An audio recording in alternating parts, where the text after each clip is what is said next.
L'expérience psychédélique, capsule de promotion. Bonjour, mesdames et messieurs. Je me présente Gilles Morand. Je suis massothérapeute certifié avec plus de 25 000 massages effectués depuis 1982 et auteur de plus de 60 titres vendus à plus de 250 000 exemplaires. Sur le plan personnel, suite à mes expériences de nature psychédélique, je m'identifie aussi comme un des retransmetteurs des idées, travaux et écrits de Timothée Léru, traduction en français, avec approbation officielle de la succession Léru, en particulier son fils Zach. De là l'idée de faire une capsule sur sa traduction livre-guide de Psychedelic Experience du bon Dr. Léru. À travers ce livre, l'objectif premier de cette retransmission est de sensibiliser tous les expérimentateurs avec les substances psychédéliques. Trop de gens utilisent diverses substances à la recherche d'une sensation, d'une émotion et d'une expérience ultrasensorielle sans connaître les règles de base garantes d'une expérience agréable, incroyable, bienfaisante et surtout évolutive pour notre mieux-être.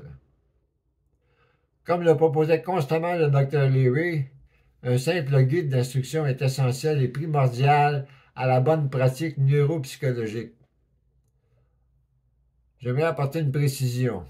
L'expérience psychédélique n'est pas recommandée ici comme une prescription pour tout et chacun. Il en va à chacun d'utiliser les outils qui lui conviennent afin de naviguer paisiblement dans le maelstrom de la vie.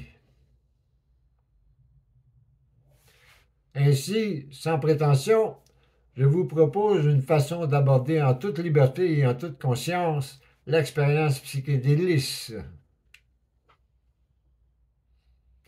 Le tout fondamentalement inspiré des prescriptions de base du Dr. Léry, qui résumait le tout à travers une règle de 3, dosage, set, préparation, setting, environnement.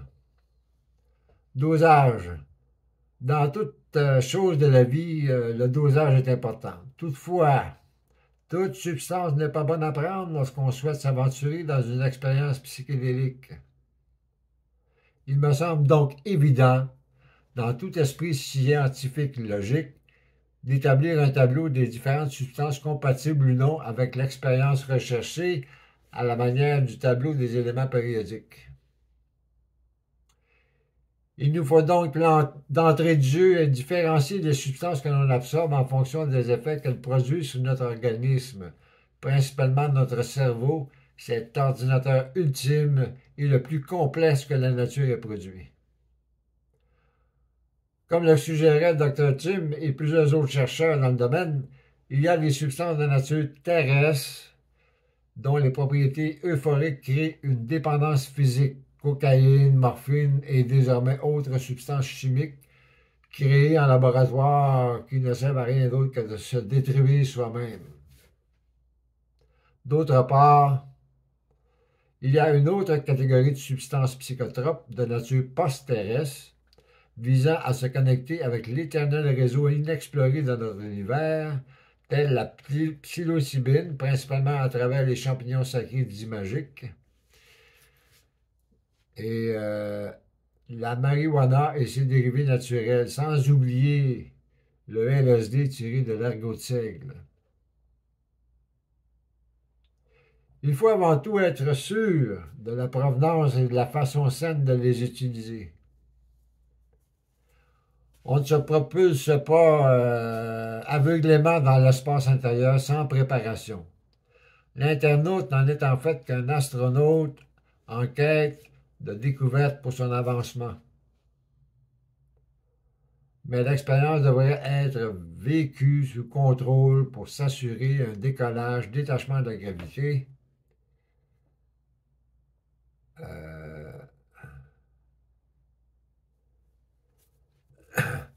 d'orbite en zéro gravité et la réintégration en atmosphère terrestre. Une fois assimilé ce principe de base afin de démarrer notre expérience, On peut passer à la phase suivante. 7. La préparation. Une expérience psychédélique ne s'improvise pas. Il ne s'agit pas d'ingérer une substance en attendant un résultat magique. Il s'agit d'une expérience profonde visant à remodeler notre façon habituelle de concevoir notre univers. Une préparation réfléchie demande qu'on soit bien entouré de gens d'expérience en la matière et qui nous accompagneront tout au long du voyage, comme les astronautes le sont avec les équipes de soutien sur Terre avant, pendant et après. Setting. L'environnement.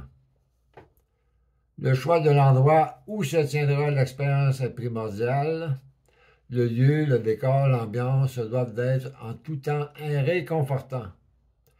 L'expérimentateur doit se sentir en sécurité, confiant qu'il vivra peut-être des moments d'inconfort et même d'anxiété, surtout dans la première phase de décollage, tandis qu'un certain chaos s'installe du fait de la déstabilisation qu'implique l'effet de la substance psychotrope.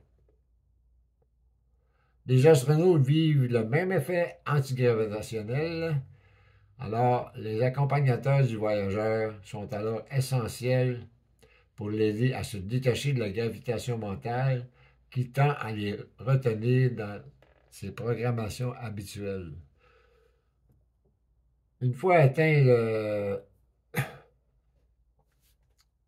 le stade zéro gravité, l'internaute commence à naviguer dans un univers où tout prend une forme inexplicable, une réalité nouvelle qu'il n'a jamais atteint et qu'il ne soupçonnait pas comme étant si grandiose et infinie. Son être profond. Le voilà au cœur de lui-même et de l'univers, au centre de la lumière. L'expérience mystique, l'expérience psychédélique se veut une exploration intime de notre perception de l'univers. Un moment unique où le voyageur communique avec la vie à travers son extraordinaire moyen de communication, son cerveau et toutes les programmations qu'il possède. Mais au-delà de la logique, l'expérience le transporte habituellement vers une constatation inévitable, l'illumination. Ce sentiment d'appartenir à un ensemble qui dépasse son entendement, mais qui semble enfin prendre tout son sens. Une forte impression, imprint, comme on dit en anglais, de se sentir en harmonie avec ce grand tout incompréhensible à prime abord. L'expérience se veut ainsi mystique avant tout, à savoir qu'il nous transporte là où on n'aurait jamais osé penser se retrouver. Au-delà des croyances religieuses ou philosophiques, tout est là pour se sentir agent évolutionnaire actif de cette grande valse des énergies. L'apport de luminosité dans l'environnement, bougies, chandelles et autres sources naturelles de lumière est grandement suggéré afin d'apporter la lumière que l'œil humain recherche pour vivre.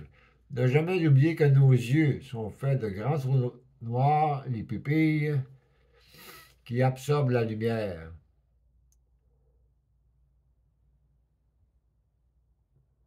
Nous avons soif de lumière de par notre nature cosmique. Nous sommes des êtres qui dépendent de la lumière, le soleil. Alors, je vous mets une note spéciale. L'utilisation de lumière via les chandelles ou autres devrait se faire sous contrôle pour éviter tout inconvénient déplorable. Un voyage se veut d'abord et avant tout sécuritaire. Conclusion, chers amis internautes ou en voie de le devenir, j'espère que mes propos vous serviront utilement lors de vos futurs voyages et qu'ils vous seront utiles pour aborder le livre du Dr. Leary, L'expérience psychédélique, manuel tiré du livre des morts tibétains. Vous êtes de plus en plus nombreux à vous intéresser aux travaux du bon Dr. Leary. Alors j'espère que vous profiterez bien de ces outils évolutionnaires en notant que vous saurez les utiliser intelligemment tels que prescrits par le Dr. Tim. Bon voyage, Gilles Morin. Merci.